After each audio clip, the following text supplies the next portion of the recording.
Assalamualaikum warahmatullahi wabarakatuh. Selamat pagi, salam sejahtera untuk kita semua. Bismillahirrahmanirrahim. Bapak Ibu, izinkan saya memperkenalkan diri. Saya Amrullah, SE MSI, dosen program studi manajemen Fakultas Ekonomi Universitas Baitur Rahmah Padang. Bapak Ibu, pada kesempatan ini saya akan menyajikan pernyataan dosen dalam unjuk kerja Tridharma Perguruan Tinggi atau PDD UKTPT untuk bidang pengajaran sertifikasi dosen tahun 2022. Alhamdulillah pada tahun akademik 2022-2023 Universitas Rahmah melakukan pembelajaran itu secara luring. Siswa datang ke kampus, masuk lokal, mengikuti mata kuliah masing-masing. Untuk mata kuliah manajemen strategi yang saya ambil ini tentu punya capaian pembelajarannya, di mana capaian pembelajarannya bisa kita bagi atas 3 kategori, yaitu tentang sikap, pengetahuan, dan keterampilan umum. Capaian pembelajaran terkait dengan sikap itu ada beberapa, diantaranya adalah mahasiswa bertakwa kepada Tuhan Yang Maha Esa dan mampu menunjukkan sikap religius. Kemudian menjunjung tinggi nilai kemanusiaan dalam menjalankan tugas berdasarkan agama, moral, dan etika. Untuk capaian pembelajaran pengetahuan, mahasiswa diharapkan mampu menjelaskan konsep manajemen strategis. Mahasiswa diharapkan mampu menjelaskan aspek-aspek dalam memformulasikan strategi organisasi dan atau perusahaan. Kemudian mahasiswa diharapkan mampu memahami apa yang dimaksud dengan visi dan misi, dan seterusnya. Sedangkan keterampilan itu kita bagi 2, yaitu keterampilan umum dan keterampilan khusus. Keterampilan umum seperti mahasiswa menerapkan pemikiran logis, kritis, sistematis, dan inovatif dalam konteks pengembangan atau implementasi ilmu, pengetahuan, dan atau teknologi sesuai dengan bidang keahlian. Dalam hal ini tentu bidang keahlian manajemen strategik. Mampu menunjukkan kinerja mandiri, bermutu, dan terukur. Sedangkan keterampilan khusus diantaranya adalah mahasiswa mampu bekerja secara tim dalam memformulasikan strategi organisasi dan atau perusahaan. Kemudian mampu secara tim mengimplementasikan strategi organisasi dan atau perusahaan, mampu mengaplikasikan fungsi pengendalian strategi organisasi dan atau perusahaan, dan terakhir keterampilan khusus yang diharapkan adalah mahasiswa mampu mengaplikasikan aspek inovasi dan kewirausahaan dalam manajemen strategi organisasi dan atau perusahaan. Mata kuliah manajemen strategi mengintegrasikan seluruh mata kuliah fungsional yang telah dipelajari sebelumnya sebagai dasar untuk mengelola organisasi dan atau perusahaan, baik yang berorientasi bisnis maupun non-bisnis, sebagai suatu unit integral serta tidak bisa dipisahkan antara satu fungsi dengan fungsi yang lain. Mata kuliah manajemen strategi memposisikan mahasiswa sebagai manajer puncak, top manajer, top manajemen dalam mengelola organisasi dan atau perusahaan yang berorientasi jangka panjang, strategik, dan menetapkan strategi usaha dengan mempertimbangkan lingkungan perusahaan baik internal maupun eksternal. Sebagai salah satu mata kuliah yang terintegrasi, integrative course, mata kuliah ini membahas berbagai isu yang bersifat strategis dalam suatu pendekatan proses strategik manajemen. Proses ini mencakup formulasi, pemilihan alternatif strategi, implementasi, dan evaluasi yang akan menghasilkan umpan balik, feedback untuk perbaikan dan penyempurnaan strategi perusahaan di masa yang akan datang. Bapak Ibu, materi perkuliahan atau pokok bahasan mata kuliah di dalam manajemen strategi ini saya membaginya atas 13 pertemuan. Yang pertemuan pertama, saya akan menjelaskan kepada mahasiswa tentang rencana pembelajaran semester, yang di dalamnya juga itu juga terdapat kontrak perkuliahan. Yang sedangkan untuk pertemuan yang kedua yaitu materi yang berjudul konsep dan proses manajemen strategis. Pertemuan atau minggu berikutnya membahas materi formulasi strategi, itu menyangkut visi dan misi perusahaan. Kemudian tanggung jawab sosial dan etika bisnis, lingkungan eksternal perusahaan, lingkungan global, analisis lingkungan internal perusahaan, tujuan dan strategi jangka panjang, strategi bisnis, strategi multi bisnis, implementasi, tujuan jangka pendek, kepemimpinan dan budaya, pengendalian strategis, dan yang terakhir materi tentang inovasi dan kewirausahaan. Sebagai referensi dalam mengikuti mata kuliah ini, diantaranya adalah buku yang berjudul Strategic Management, Formulation, Implementation, and Control oleh penyusunnya Pierce, Tu, dan Robinson. Terusnya Strategic Management, Concept and Case oleh Thomson dan Strickland. Di samping itu, saya memberikan kebebasan kepada mahasiswa untuk mencari, memiliki referensi-referensi oleh pengarang lain untuk judul yang sama. Kemudian mahasiswa juga dianjurkan untuk juga mengakses, memiliki jurnal-jurnal yang terkait dengan manajemen strategis. Sebagaimana tadi di awal saya sampaikan bahwasanya sistem pelajaran kita saat ini di Biturama adalah secara luring. Dan juga dari mahasiswa saya persilahkan untuk mengakses, berinteraksi dengan saya juga melalui WA dan Google Classroom.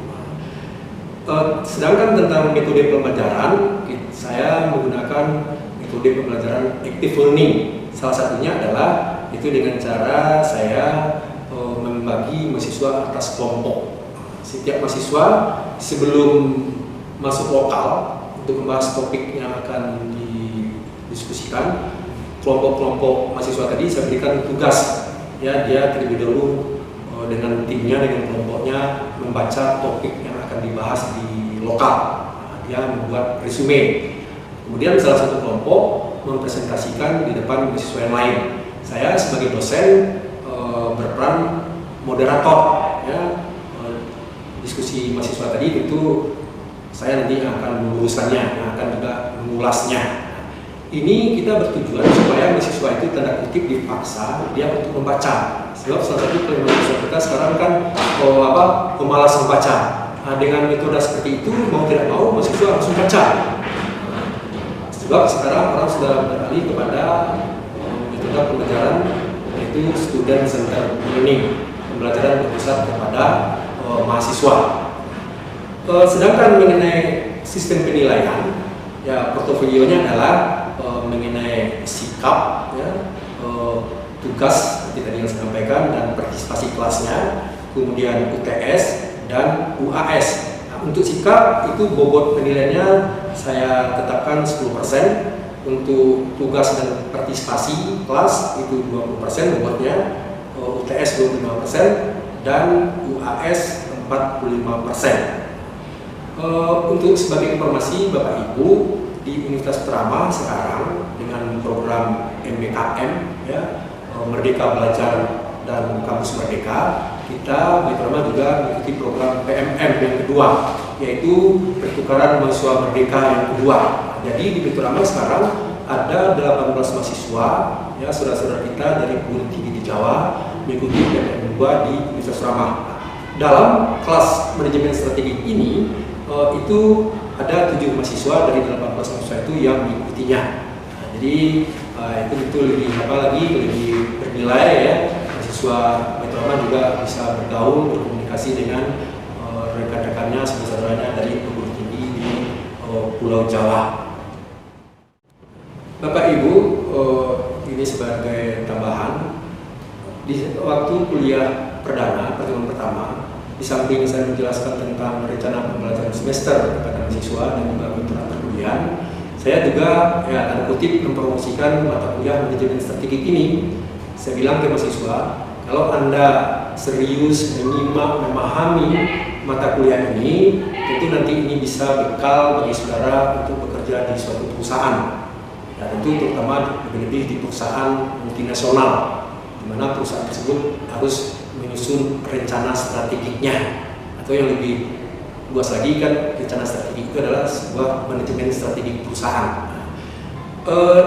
Di samping sebagai bekal untuk bekerja di perusahaan multinasional, ya juga tidak tertutup kemungkinan di perusahaan-perusahaan UMKM, ya, perusahaan mikro kecil dan menengah. Nah, juga ini bekal ilmu untuk bekerja sebagai mengambil profesi sebagai konsultan manajemen dan bisnis. Untuk apapun perusahaannya, apakah perusahaan manufakturing ataupun perusahaan jasa, manufakturingnya apakah di industri pertanian, di industri berusaha yang tadi disebut perlu menyusun rencana strategiknya atau manajemen strategiknya, dia tentu membutuhkan konsultan bidang bisnis dan manajemen. Nah, dalam tim itu biasanya pasti ada orang-orang manajemen dan ekonomi dan bisnis. Nah, terus kalau seandainya di bidang pertanian, itu dalam tim konsultan itu juga ada ahli-ahli pertanian. Tetapi apapun jenis bisnisnya, tetap dalam menyusun rencana strategi itu selalu harus ada orang yang menguasai ilmu manajemen dan bisnis. Demikian Bapak Ibu penyajian saya tentang unjuk kerja dosen Tridharma Perguruan Tinggi PDD UKTPT untuk bidang pengajaran dalam rangka sertifikasi dosen tahun 2022. Semoga materi yang saya sampaikan ini bermanfaat bagi kita semua. Wassalamualaikum warahmatullahi wabarakatuh. Berikut saya menyajikan bagaimana pembelajaran pada mata kuliah manajemen strategi. Selamat menyaksikan. Assalamualaikum warahmatullahi wabarakatuh. Selamat siang, salam sejahtera untuk kita semua. Saya senang dapat kembali bertemu dengan mahasiswa mahasiswaku dan Anda semua pada pertemuan yang kedua ini. Sebagaimana pada pertemuan pertama saya katakan bahwasanya metode pembelajaran kita adalah student centered learning, pembelajaran berpusat kepada mahasiswa. Itu salah satu bentuk active learning.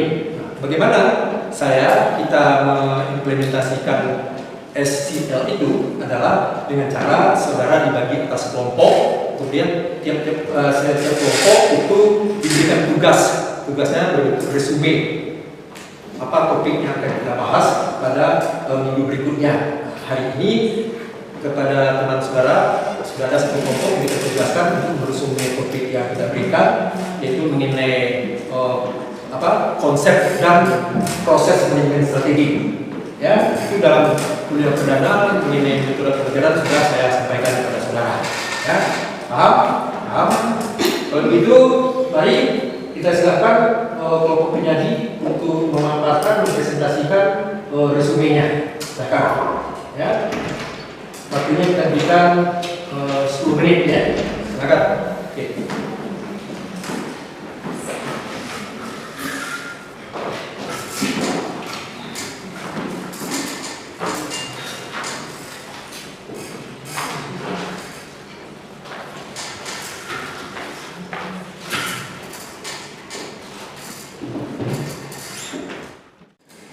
Assalamualaikum warahmatullahi wabarakatuh. Terima kasih telah memberikan kami kesempatan dalam mempresentasikan hasil diskusi kami yang mana meresume dengan materi konsep dan manajemen strategi. Yang pertama yaitu sifat dan nilai manajemen strategi. Sifat dan nilai manajemen strategi ini merupakan dalam jangka panjang. Terbagi 4, yang pertama dimensi keputusan strategi, kedua formalitas dalam manajemen strategi, 3 manfaat manajemen strategi,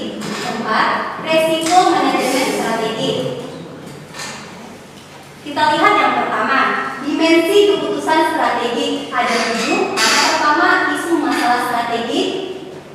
Kedua, isu strategik membutuhkan sumber daya dalam perusahaan.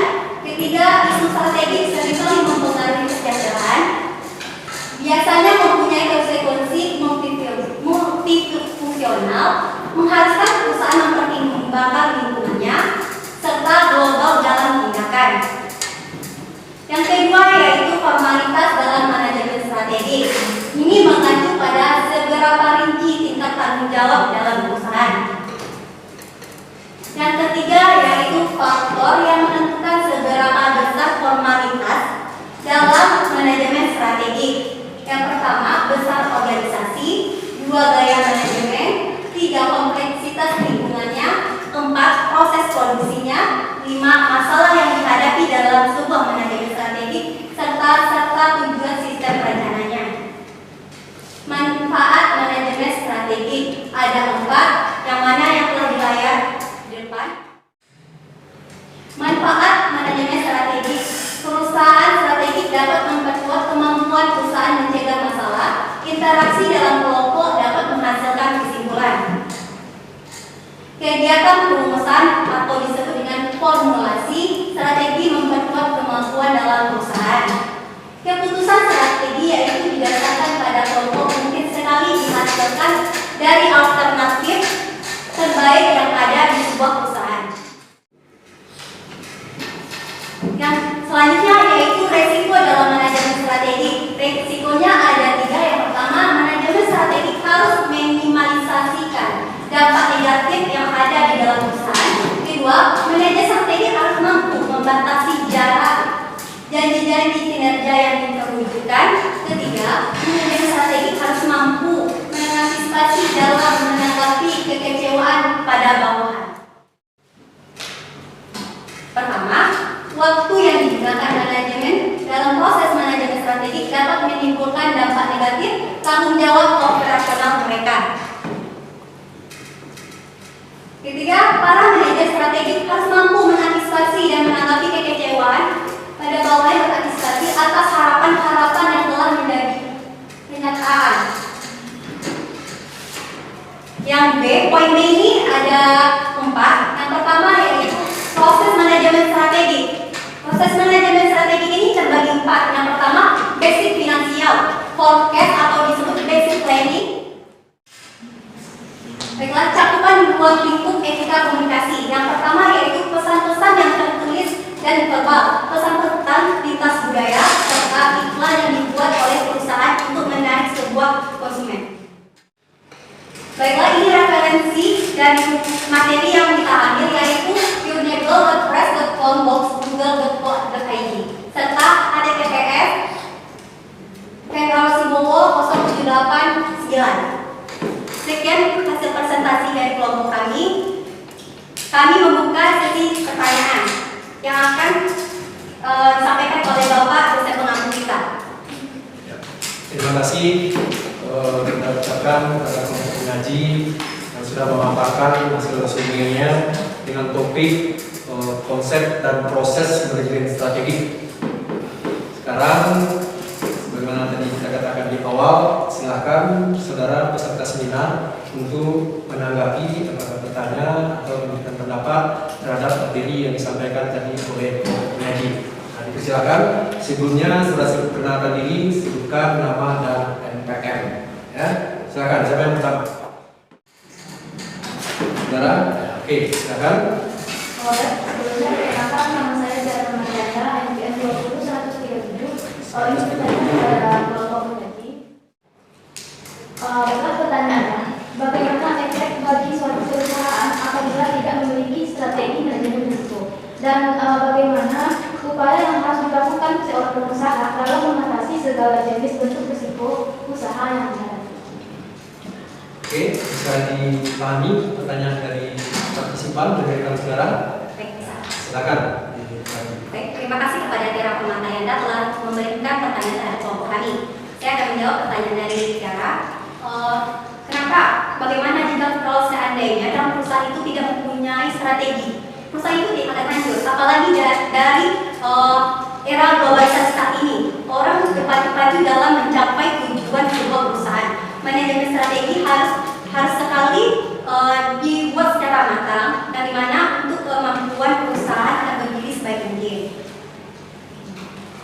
Bagaimana mengatasinya? Seorang manajer harus memahami dampak-dampak apa yang akan terjadi di dalam perusahaan. Manajer juga harus tepat dalam memperbaiki bagaimana suatu masalah yang ada di dalam perusahaan sehingga perusahaan itu tetap kokoh. Dan bagaimana cara mengatasinya? Ada beberapa langkah, misalkan itu dalam sebuah manajemen strategi dalam perusahaan produksi makanan.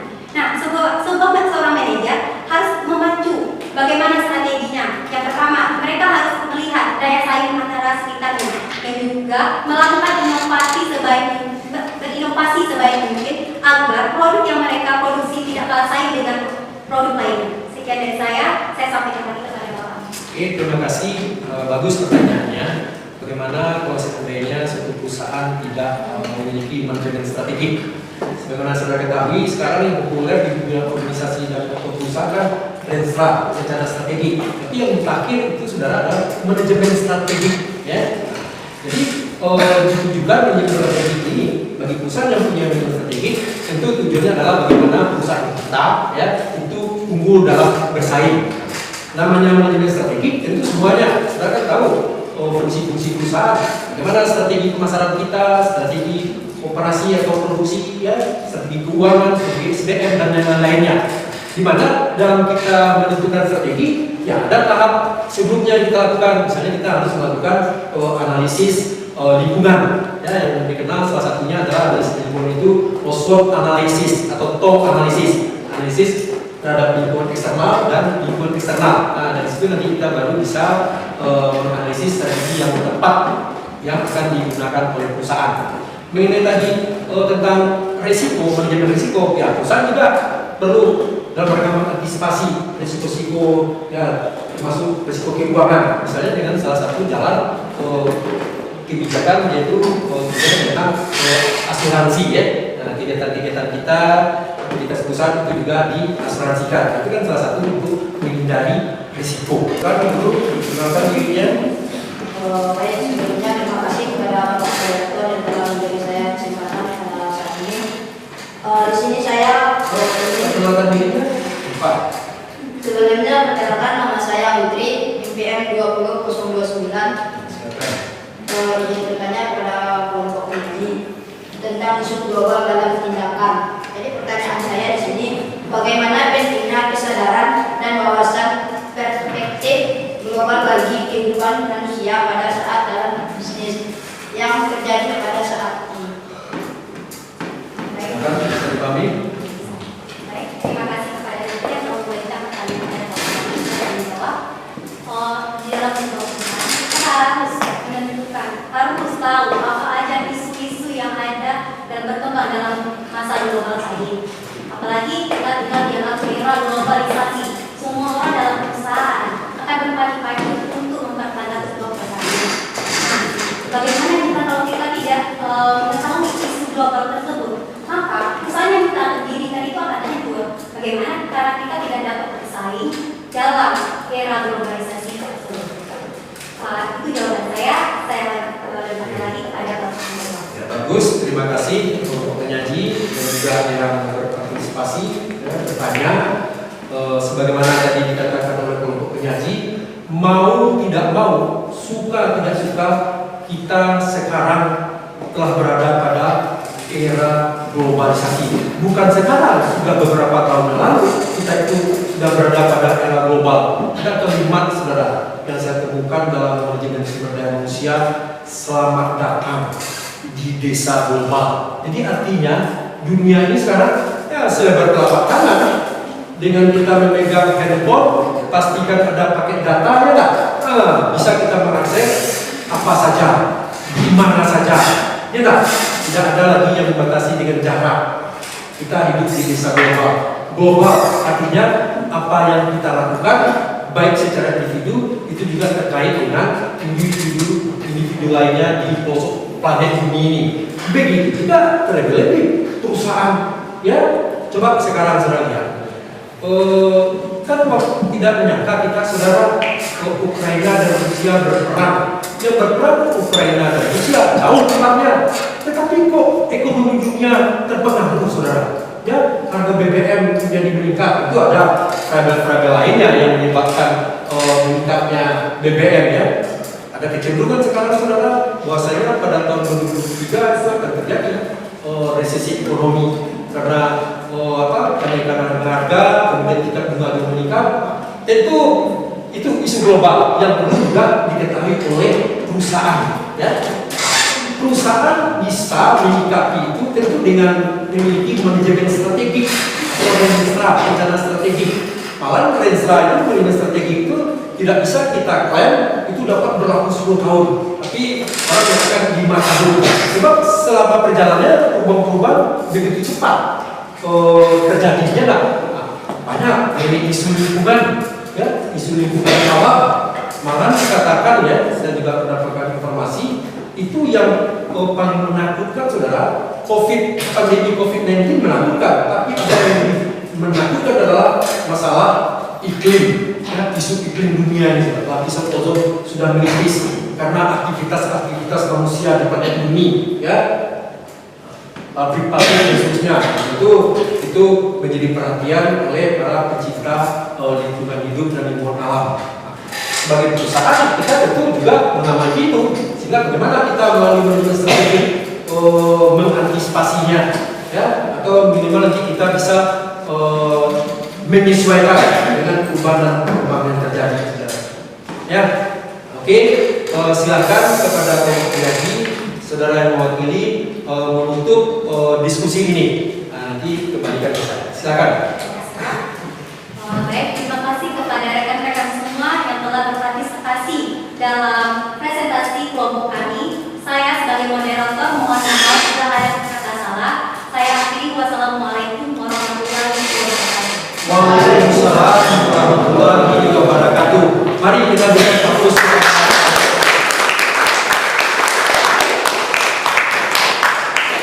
Terima kasih kepada kelompok penyaji dan juga mahasiswa Q yang telah berpartisipasi, walaupun tidak mempunyai kesempatan semuanya, tapi sebenarnya tadi juga saudara. Tentu untuk berikutnya ini kita anggap sebagai proses belajar ya. Sebab dengan cara pembelajaran seperti ini banyak nilai-nilai yang saudara peroleh. Saudara berani tampil di depan, berani menyampaikan ya posisi kepalanya, presentasinya dan seterusnya ya. Jadi banyak nilai-nilai yang bisa kita peroleh di dalam metode pembelajaran yang student centered learning ini dengan cara presentasi dan diskusi. Sebelum saya tutup, ada pertanyaan dari mahasiswa Q, dari saudara, silakan. Silakan. Untuk minggu depan tentu akan lebih baik lagi, kita selalu proses belajar ya. Dan saya senang karena saudara telah memperlihatkan sikap-sikap ya, dan itu menggambarkan karakter mahasiswa Universitas Utara. Oke, itu saja. Tadi kita mulai dengan ucapan basmalah, sekarang kita akhiri dengan ucapan hamdalah. Wassalamualaikum warahmatullahi wabarakatuh.